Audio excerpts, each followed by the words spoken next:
Newtown Creek is a 3.5-mile body of water branching off the East River. It traces the border between Brooklyn and Queens.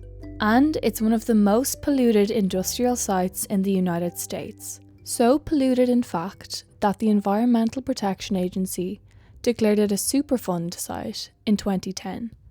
So all the industrial waste that is accumulated at the bottom of the creek is affectionately referred to as black mayonnaise. And that waste has a lot of petrochemical carcinogens. These carcinogens are so abundant because Newtown Creek was the center of the oil and gas industry for decades. And then we also had a lot of adjacent parcels where there was contamination in the surrounding land. Most notably is the Greenpoint Oil Spill, which is the largest underground oil spill in the history of the country. And it's an underground reservoir of oil that's mixed in with the groundwater. So they have been cleaning it up for a few decades now, and they've made a lot of progress, but that has obviously had huge impact on Newtown Creek itself. Even today, the creek is bordered by factories, automobile scrapyards and waste management sites. But not all hope is lost. Some organisations are actively trying to clean up these waters, such as the Newtown Creek Alliance. Newtown Creek Alliance is a community-based organization. We've been around since 2002. Our primary objective is to clean up Newtown Creek. We work to reveal, restore, revitalize the waterway. Cleanup doesn't just mean getting rid of contaminants and trash.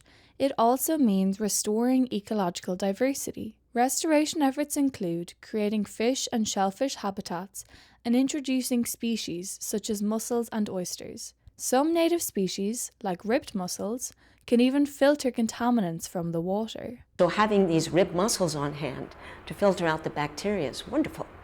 So they clear the water, they remove pathogenic bacteria, and when they begin to settle on each other and form what we call mussel mounds, they are forming living space for invertebrate life that needs a hard surface. And the cavities of mussel mounds are great hiding places for developing fish, crab, crustaceans.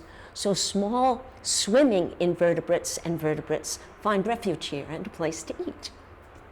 These ribbed mussels can be spotted along a nature walk that was constructed to add life back into the area. It's lined with grasses and trees and is frequented by runners, pedestrians and geese, such as these, who come to enjoy the benefits of the creek.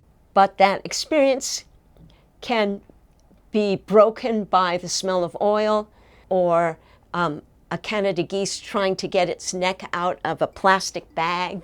There's this experience of joy and grief as you're out on the water. But it is a motivation to continue this effort of restoring, healing the waterway. But it's not just mussels that help to restore the water.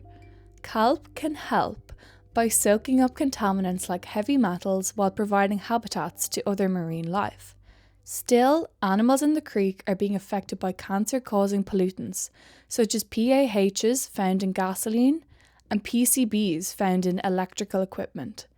If we eat these contaminated animals, we're also being exposed to these contaminants. The EPA publicly states that humans are at real risk of exposure from Newtown Creek. That contamination is things like PAHs and PCBs and heavy metals that are carcinogenic, that persist for a very long time, and that build up in the tissue of fish and crab. So if you're out eating, say a blue crab in the creek on a regular basis, you're exposing yourself to those toxins. The water quality in the creek is better than it's been in over 100 years. We also have combined sewer overflow, which is a big issue, both here on Newtown Creek as well as around New York Harbor. And so combined sewer overflow happens when it rains. Our sewer systems get flooded essentially from all the stormwater entering the same pipes we flush our toilets into. So in the case of Newtown Creek, we currently have about 1.2 billion gallons of untreated sewage during an average year of rain. And it means that most of the creek does not come into compliance with federal Clean Water Act standards. There's been some big gains in water quality over the past few decades, but there's obviously still a lot of work to be done. It's important for the responsible parties to clean up Newtown Creek, the ones who cause the contamination. So those are groups like ExxonMobil or National Grid, whose former predecessor of companies created all the contaminations here. It's important to hold the city accountable because their sewer system is creating that pollution. So they need to know that people that are living and working here care about this waterway, and we want to see it cleaned up. And so there's a huge need for active voices, people that care about the waterway, live near it, work near it, interact with it already, maybe want to interact with it more if it were cleaner. People here have suffered, the wildlife has suffered, and we need real action.